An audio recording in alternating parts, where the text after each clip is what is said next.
네, 여러분 안녕하세요. 고용보험법을 담당하고는 이근명입니다. 그러니까 여러분이 공부를 하시면서요. 지금 시간이 굉장히 이렇게 좀 촉박한 사이인 거 아닙니까? 그러다 보니까요. 우리가 고용보험법 중에서 꼭 시험에 나올 만한 부분을 좀 집중적으로 한번 여러분한테 한번 부각을 시키고요. 또 그리고 의외로 생각보다 좀 암기할 게 좀 있거든요. 그 암기할 게 좀 되다 보니까요. 너무 많은 거를 여러분한테 설명을 드리면은 되게 악영향이 될 수가 있어요. 그래서 꼭 필요한 거 위주로 뭐 이러이러한 부분을 하셔야 된다. 뭐 이렇게 여러분한테 설명을 좀 드리면서요. 그러면서 고용보험법의 주요 내용 골자를 여러분과 같이 한번 공부를 해보도록 합니다. 그래서 본론에 들어가기 전에 뭐 잠깐 얘기를 드리면요. 우리가 고용관계가 사회적으로 전부 불안한 그런 요소가 굉장히 많다. 그러다 보니까 어떻게 하냐면요. 국가가 주도적인 역할을 해서 뭔가 어떤 앞으로 벌어질 어떤 실업이라든지 이런 거에 대해서 대비하고 또 각종 교육을 실시하게끔 하고요. 또 실업에 어떤 당한 사람에 대해서는 거기에 합당하게 생활할 수 있는 일자리를 구할 동안까지 생활할 수 있는 급여를 지급하고 뭐 이런 내용들을 주 골자로 하고 있는 게 바로 여기 나와 있는 고용보험법의 내용이라는 거죠. 이제 그러면서 교재에 있는 내용, 중요한 내용을 하나씩 한번 정리를 한번 해봅니다. 그래서 가장 먼저 나왔냐면요.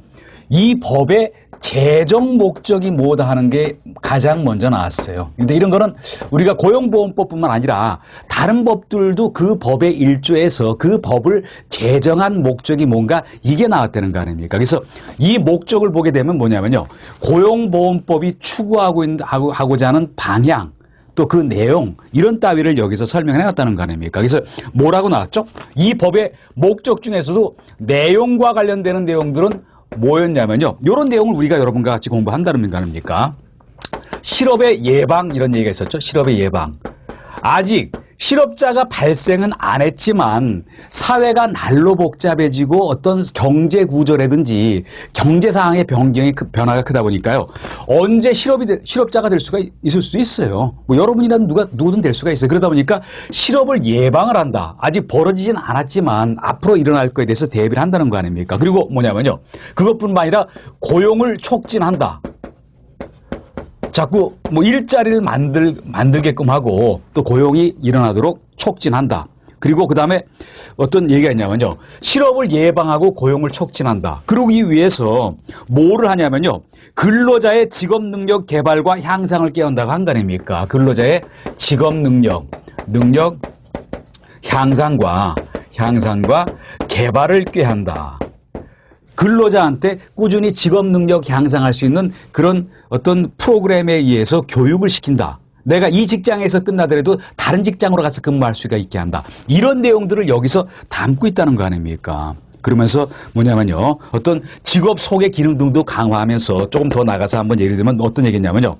근데 여기까지는 지금 뭔가 예방적 차원이 컸었잖아요. 그런데 이제 실업자가 발생한 다음에는 거기에 합당한 조치가 있어야 될 거 아닙니까? 그래서 뭐냐면요.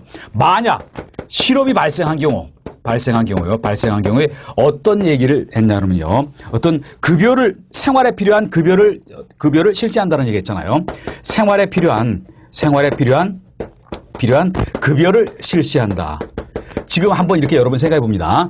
뭐 근로자의 경우에는 물론 뭐 충분히 저축이 된 분도 있고 안 된 분들도 있는데요. 근데 지금 뭐 이렇게 급여 수준이 과히 높지 않은 그런 집단도 많다가 보니까 내가 지금 저축금도 얼마 없어요. 그런데 실업이 발생했다. 그러면 당장 뭐 지금 생계에 직접적인 타격이 올 거 아닙니까? 그러다 보니까 실업이 발생했을 때 생활에 필요한 급여까지 실시를 한다. 이렇게 함으로써 뭐 그다음에 안 씁니다. 그렇게 함으로써 뭐라고 했죠? 생활 안정과 구직 활동을 촉진한다. 실직한 근로자가 편안하게 직장을 구할 수 있도록 어떤 생활 안정과 구직 활동을 촉진한다. 그래서 결국 궁극적인 목적이 뭐였죠? 마지막에 이런 것 등을 통해서 뭘 했냐면요. 경제사회 발전에 이바지하는 것을 목적으로 한다는 얘기 한 거 아닙니까? 경제사회 발전에 이바지하는 것을 목적으로 제정한 법이 바로 여기 나와 있는 우리가 같이 공부할 고용보험법의 내용이다. 이렇게 여러분 봅니다. 물론 나중에 문제를 할 때 여러분하고 한번 이렇게 다뤄보겠지만요. 이렇게 각종 법의 목적을 물어볼 때는요. 이 법의 제정 목적 아닌 걸 찾아라 그래놓고 다른 데서 하나 갖고 끼어 들어와요. 그런데 만약 이런 내용에 하나라도 집어넣고 만약 산업재해 이런 거 나오면 그건 아닌 거 아닙니까? 그건 바로 별도의 법이 있어요. 그래서 그런 의미로서 요걸 한번 보시길 바랍니다. 먼저 우리가 직업 상담을 알기 위해서는 상담이란 뭔가에 대한 기본 개념이 정립이 되어야 됩니다. 우리가 상담이라고 하는 것은 상담자와 내담자가 서로 만나서 주로 대화의 방법을 통해서 내담자의 문제 해결에 도움을 제공하는 활동을 보통 우리가 상담이라고 합니다. 때문에 이 상담이라고 하는 것은 주로 언어를 매개로 하는 대화의 그 방법을 사용을 하게 되는데 그 대화의 방법에 단순한 이야기만 하는 걸 가지고 우리가 상담이라고 하지는 않습니다. 다시 말해서 상담이라고 하는 것은 전문가의 활동에 의해서 이루어지는 전문 영역인 것이지 단순 일반인들의 대화를 상담이라고 하는 것은 아닌 겁니다. 그래서 우리가 시험용어로 하기 위해서는 이 상담의 개념을 한번 정리하고 그리고 그에 의해서 진로 상담, 그리고 직업 상담, 그리고 산업 상담 이렇게 우리가 점차 범위를 좁혀가는 이런 강의를 진행하도록 하겠습니다. 자, 먼저 우리가 상담이라고 하는 것은 상담. 자, 상담은 간단하게 이렇게 상담의 개념이라는 것은 상담자와 내담자, 카운셀러와 카운셀리, 상담자와 내담자가 만나서 이걸 우리 만나서는 구어체가 되니까 이것을 이 문어체로 상담자와 내담자가 면대면 관계 속에서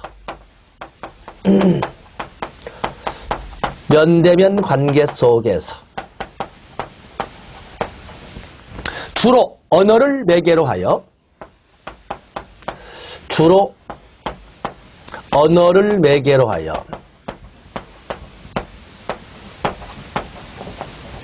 내담자의 문제 해결을 돕는 내담자의 문제 해결을 돕는 전문가의 활동, 전문적 활동을 이렇게 상담이라고 하는 겁니다. 우연히 옆집 아저씨 만나서 벤치에 앉아서 하는 얘기를 상담이라고 하지 않는 것처럼 이건 전문가의 활동입니다. 똑같은 이 문장을 가지고 분석을 할 적에도 면대면 관계 속에서 여기에 초점을 둔다면 이것을 우리는 면접법이라고 합니다.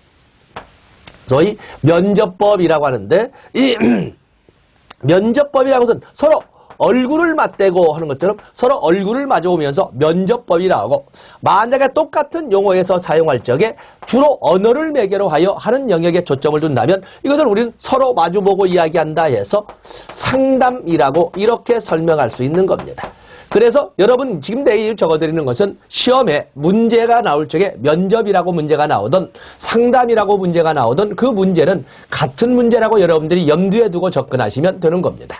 그래서 이 상담은 주로 언어를 매개로 하여 이것은 우리가 실질적으로 많은 언어장애, 청각장애 이런 많은 가슴 아픈 사람도 있기 때문에 주로 언어를 매개로 하여 이렇게 하는 거거든요. 설사 언어장애가 없다 하더라도 아직은 발달상 우리가 소위 미성년자 성 문제로 인하여 많은 고통을 받는 아주 어린 애들, 서너 살, 너댓 살 되는 애들은 어른의 용어를 이해하지 못하지 않습니까? 그렇다고 해서 걔네들이 어떤 언어 장애가 있는 것도 아니지만은 그 눈높이 표현에 맞추기 위해서 언어도 사용하지만 언어가 아닌 또 다른 상징물이나 인형 등을 이용해서 대화를 하는 것도 대화라고 하지만 소위 어떤 교신을 하기도 하는 거거든요. 그래서 주로 언어를 매개로 하여 한다 해서 상담이라고 합니다.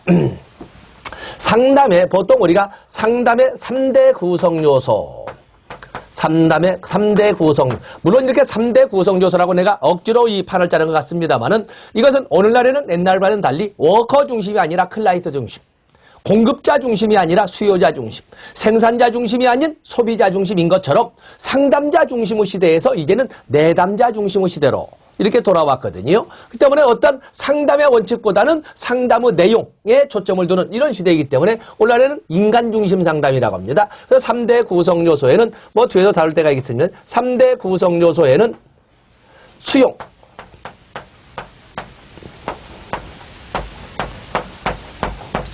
공감적이 그리고 일치 이렇게 보통 세 가지를 들고 있습니다. 물론 이 내용을 주장한 사람은 1940년에 인간 중심 상담 또는 내담자 중심의 상담 또는 비지시적 상담을 주장했던 로저스에 의해서 제시한 용어가 되겠습니다만은 수용이라고 하는 것은 내담자의 그 안타까운 마음을 무조건